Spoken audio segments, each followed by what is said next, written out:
네, 언어치료사 이상은입니다. 오늘은 말이 늦는 우리 아이, 언어치료를 시작해야 되나? 아니면은 좀 기다리면 말이 트일까? 어떤 언어치료를 받아야 되는 시기에 대해서 한번 이야기를 해볼까 합니다. 우리 아이가 다른 또래보다 말이 느려서 언어치료를 고려하시는 부모님들 많으실 거예요.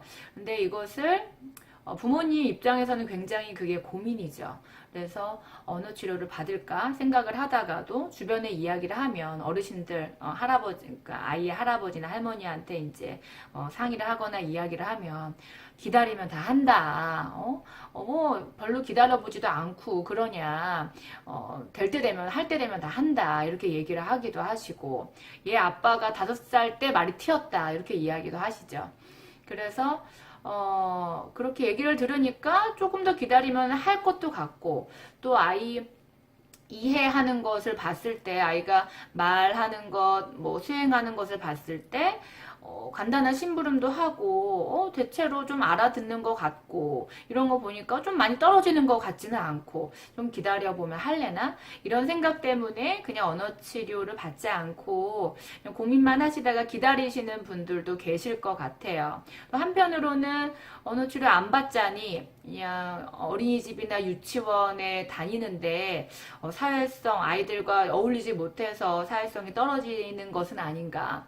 혹은 언어 표현이 조금 지연이 되어서 불이익을 당하는 것이 아닌가. 선생님 말씀하시는데 거기에 대해서 적당하게 이야기하지를 못하니까 또 불이익을 받는 것이 아닌가. 그런 문제 때문에 언어 치료를 또 받아야 되나 이렇게 생각하시는 분들도 계실 것 같습니다.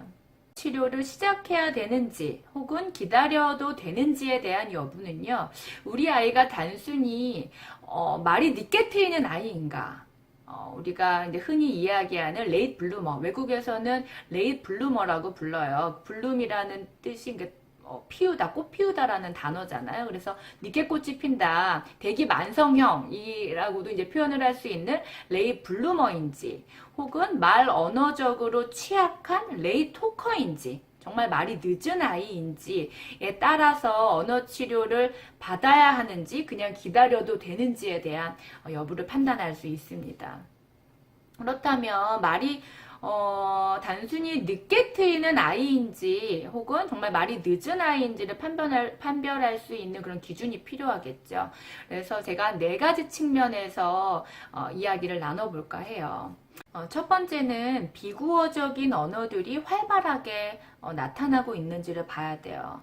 보통 아이의 말 표현이 늦을 때 부모님들은 주로 말 표현이 늦기 때문에 거기에만 집중하라고 그것을 관찰한단 말이에요. 근데 말 표현이 늦을 때는 그 말 표현에 집중해서 이제 관찰하시는 것도 중요한데, 그 이외 것들, 말 표현이 아닌 다른 의사소통 양식들이 어떻게 나타나는지를 확인을 하셔야 돼요.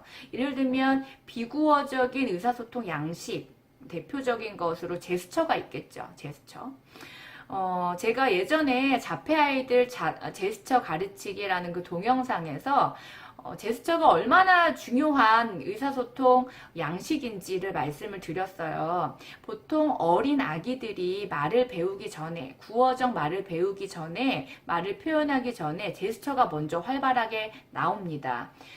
왜냐하면 이 말이라고 하는 것이나 제스처라고 하는 것이나 같은 의도를 가지고 표현되는 양식만 다른 것이에요. 그렇기 때문에 하나의 의도를 가지고 표현하는 양식이 다르다고 했죠. 그래서 근데 말이라고 하는 것은 상징화된 기호예요. 제스처보다는 조금 더 고도화된 표현 양식이거든요. 그렇기 때문에 말 표현 이전에 제스처는 이후에 말이 어느 정도 나올 것인가, 말 표현이 수월하게 나올 것인가를 예측하는 하나의 요소가 됩니다. 예측 요소가 돼요.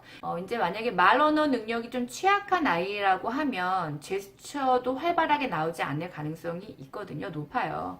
그렇기 때문에 아이의 언어 표현이 늦다. 그런데 제스처도 활발하지 않고 눈맞춤이라든지 어떤 의사소통하려는 그런 의도라든지 기능들이 활발하게 나타나고 있지 않다면 언어 치료를 고려해 봐야 되는 아이라고 할 수 있습니다. 두 번째는 수용 언어라고 부르는 우리가 흔히 알고 있는 언어 이해 능력이 괜찮은지 보셔야 돼요. 연구들에 따르면 아이의 언어 이해 능력이 정상 또래 범위에 속한다면 혹은 더 높다면 아이의 말 표현이 당장에는 느리더라도 레이 블루머일 가능성이 더욱더 높다고 합니다. 또한 또 늦게 트이기는 하지만 또래 수준까지 이제 캐치업 하는 것이 그렇게 오래 걸리지 않는다고 해요.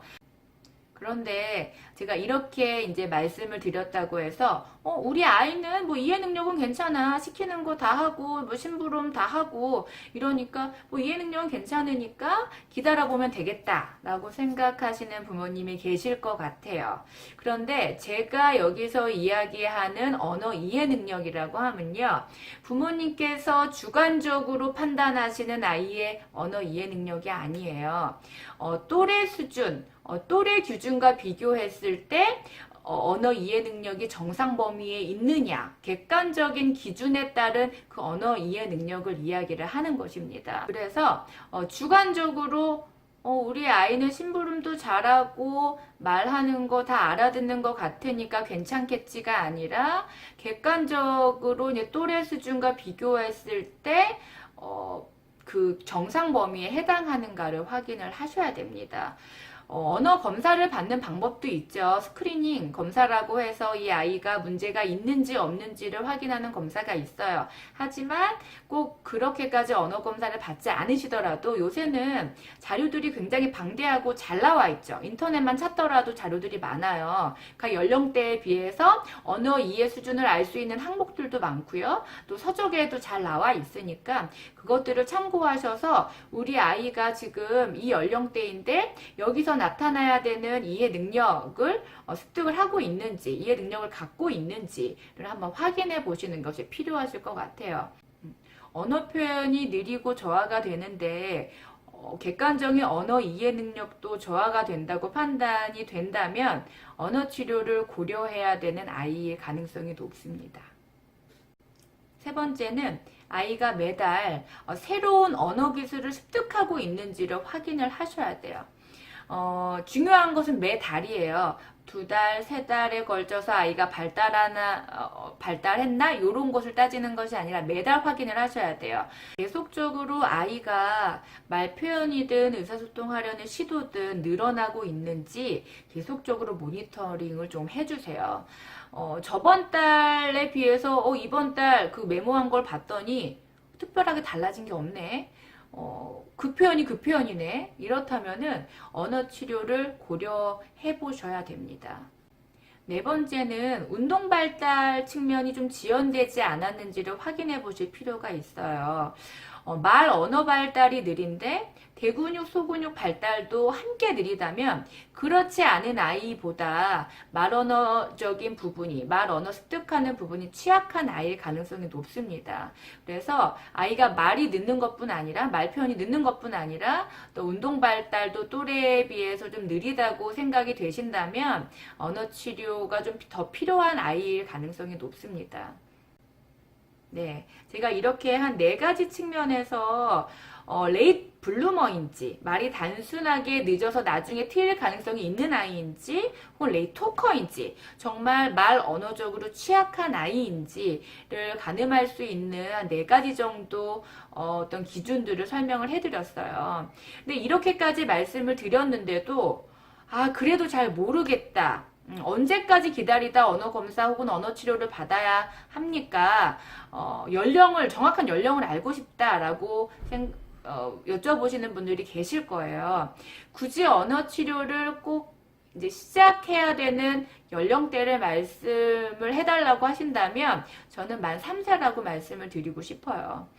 만 3세가 되었는데도 말 표현이 없거나 매달 말 표현이 늘어나가지 않는다면 언어 치료가 필요한 아이니까 가까운 센터를 찾아서 상담을 받으시든지 아니면은 스크리닝 검사를 해보시든지 해보시는 것이 좋을 것 같아요.